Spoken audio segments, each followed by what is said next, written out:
भैया हो ग्राम सभा वासुदेवपुर से प्रधान पद के प्रत्याशी आदरणीय श्री जनार्दन शुक्ला बासी भैया के भारी से भारी मतों से विजयी बनावे। जय हो।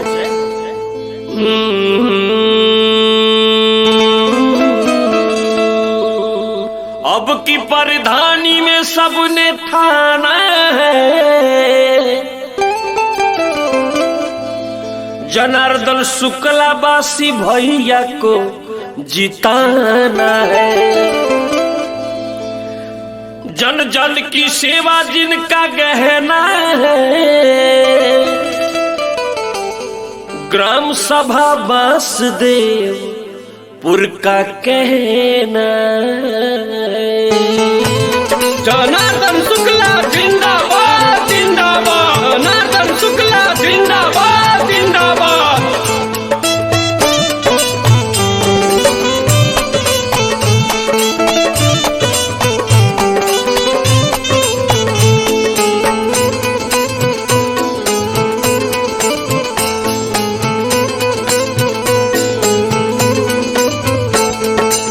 सब जन के बातें कहना, बहकावे में न रहना। अब की चुनाव बासी शुक्ला जनार्दन भैया बनिए प्रधान, बासी शुक्ला जनार्दन भैया बनिए प्रधान, बासी शुक्ला जनार्दन भैया।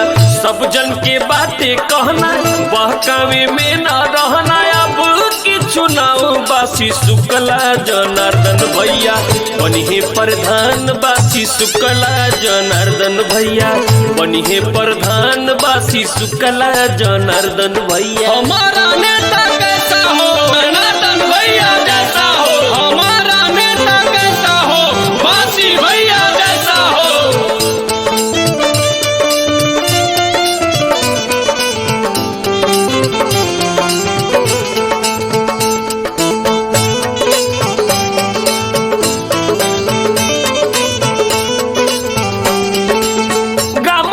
वासुदेवपुर के होई विकास हो, जीत है जनार्दन भैया होई कुछो खास हो।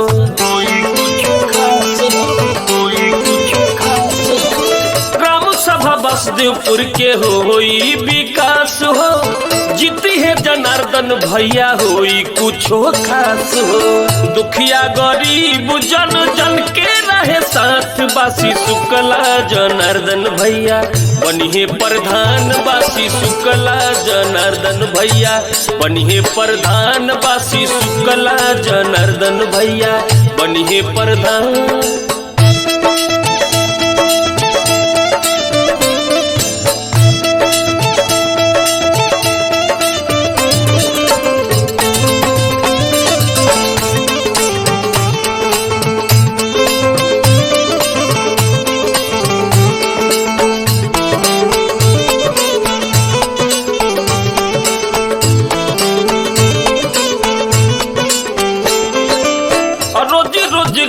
सबके गाँव में मिली जाई, केहू कमाए दिल्ली बम्बई न जाई।